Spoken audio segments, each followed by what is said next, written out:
I'm Hiraki Sawa, originally from Japan. I live and based in England now. I'm mainly working video work since beginning of 2000. Since 2002. And this is this work is my maybe 20s work. I've done around 20 work in the past. Then beginning of my video work, early in 2000 to 2005, I've been making a single channel video work. But since 2004, I start playing with space more.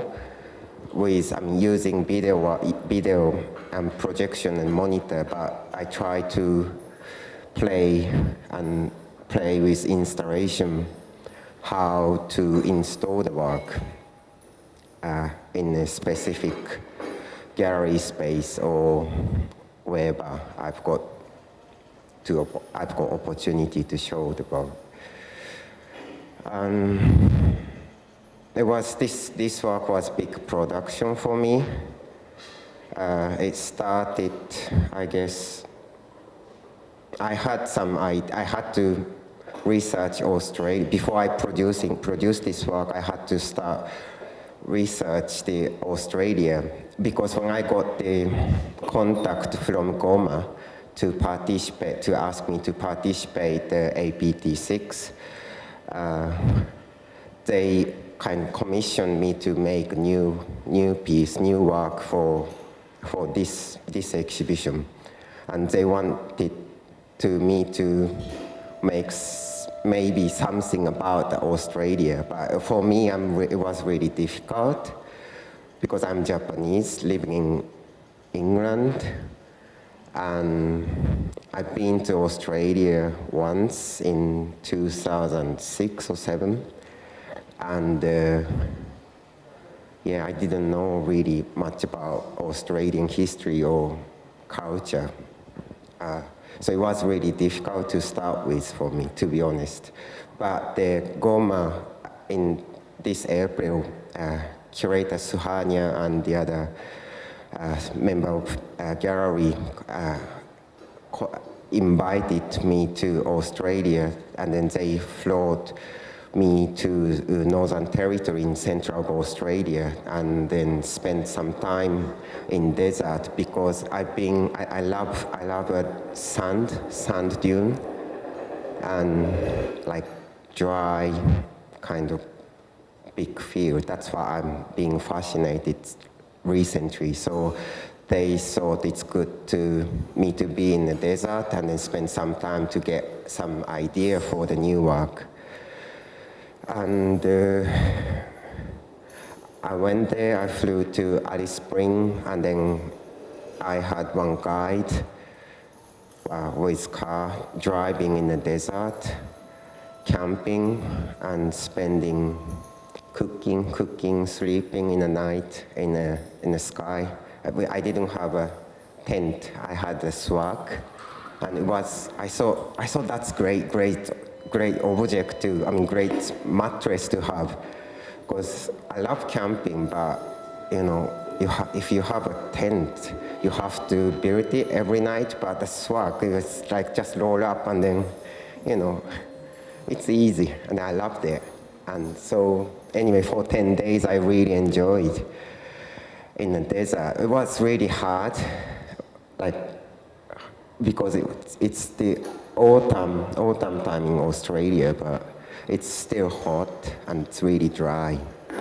So my guide said I had to drink a liter of water every hour, and so I had to, when I walk around the creek or some field, I had to carry the couple of bottles of water in my bag. And this guide told me about how the life in desert, and also I met some couple of Aboriginal peoples and told me about the history of their life in desert and what they eat, how they sleep, and all that kind of stuff. And that time it didn't really, and there was great experience, but when I went back to England, still wasn't really clicked me yet, because it's too extreme from how I lived in my life in a city. I live in London, so it's just too extreme. And the sand dune I ever visited isn't extreme as like the desert in Australia. So it became part of my material as an idea, but I still had to work. I still had to think how to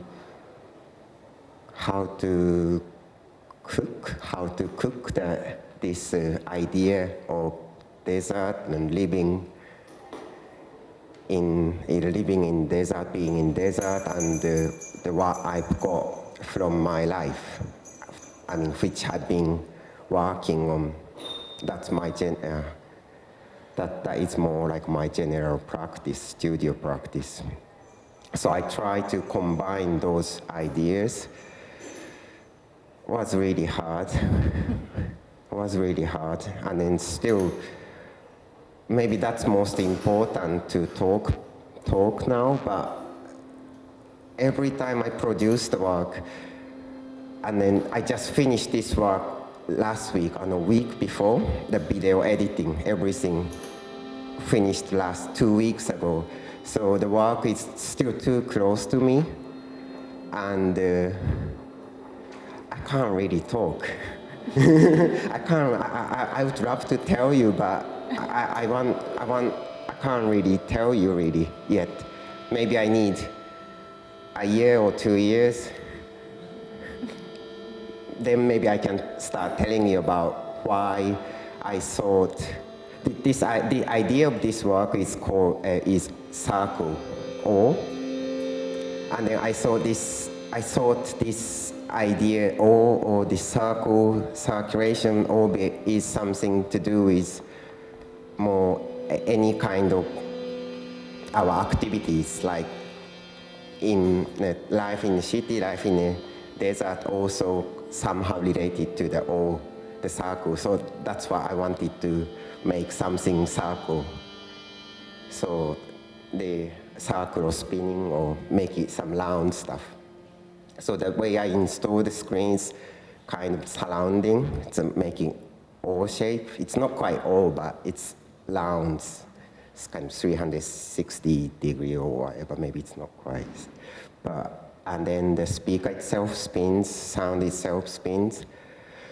The spinning object spins, and it's more like infinite movement. And also the video loops, so it comes to the end when you stay here for the duration of this film. It's 8 minutes, so if you stay here more than 8 minutes, then you see it starts again. Maybe that's how the video installation should be, but that's also all. Your work for me has a wonderful sense of continuity and time and age and spatiality. I'm wondering if this experience of being in the Australian desert has brought another dimension to your work?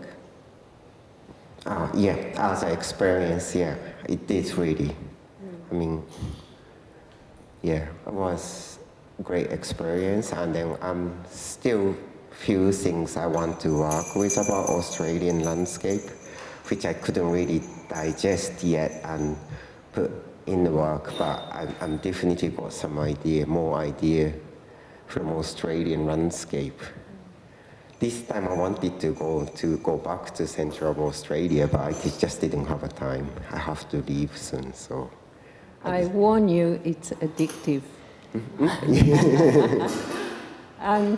The other thing, perhaps, that as Australians we might pick up on this work is that the interior is very English. Yeah.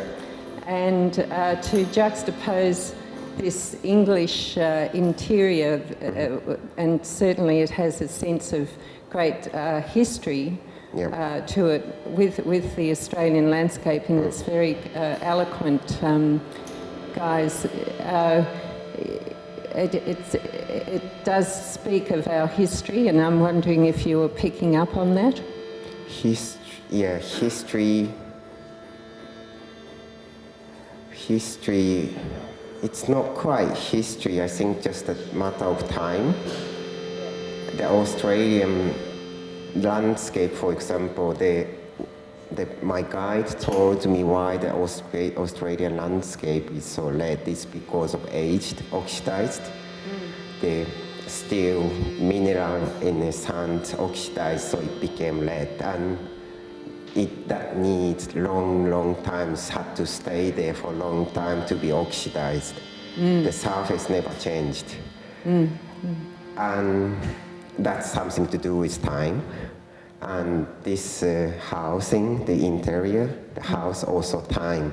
But the scale of time is different, I know. So that's more to do with history.